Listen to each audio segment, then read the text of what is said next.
Serikali ya Komochigwa kubwatikana no comment kana wechisira ime yense okwana ime mochi o Nairobi EKEOMBE getariye serikali ya OKOA UCHUMI nigo kiamochirie abarayi be serikali asama kongo abwatiranĩtie abakenya ale nayo nigo baruro kuburia gucha asaba Kenya gutiga kung'ainwa n'abarayi abo batebire bagotumia obukurumi konyora enibo Murikito Linet Nyambane na mange.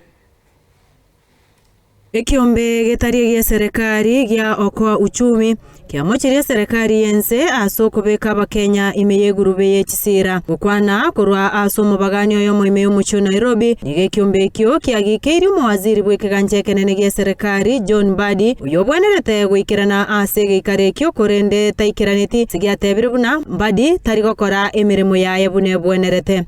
I wish to also let you know that the Cabinet Secretary for Treasuries, I don't know whether that is why he did not come, is in contempt.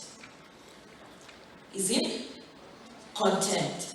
And I'm hoping as we work on the communique, one of the things we will do is when we serve him with contempt papers for not honoring a court decision made in December last year requiring that all our debt, how it was acquired, how it was utilized, how it will be repaid must be known to we the sovereign tax payers.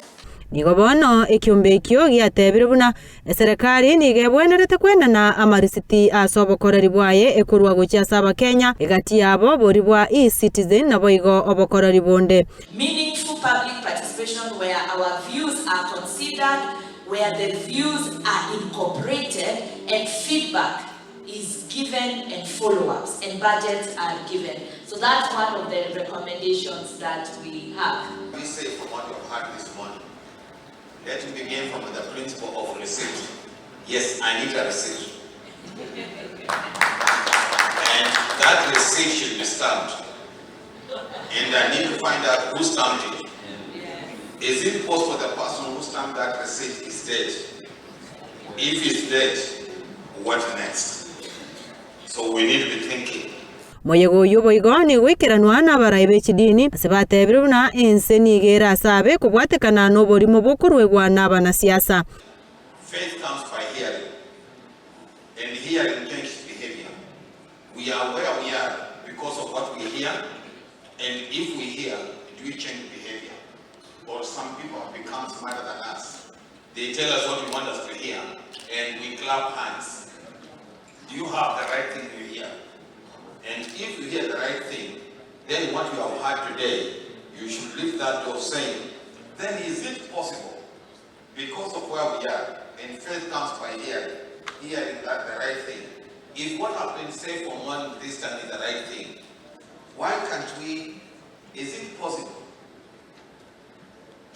that we formulate a system where we reject those terms?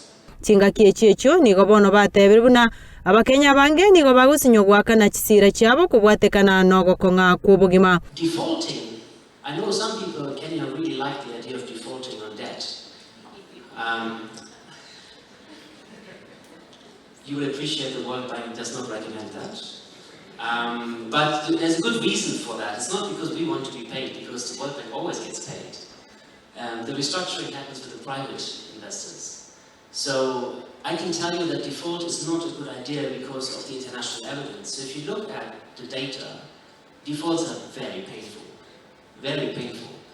So on average, defaults reduce income of everyone here by 9%. So basically almost 10% of the income is gone because Kenya defaulted. It also has impacts on poverty, 6% poverty up.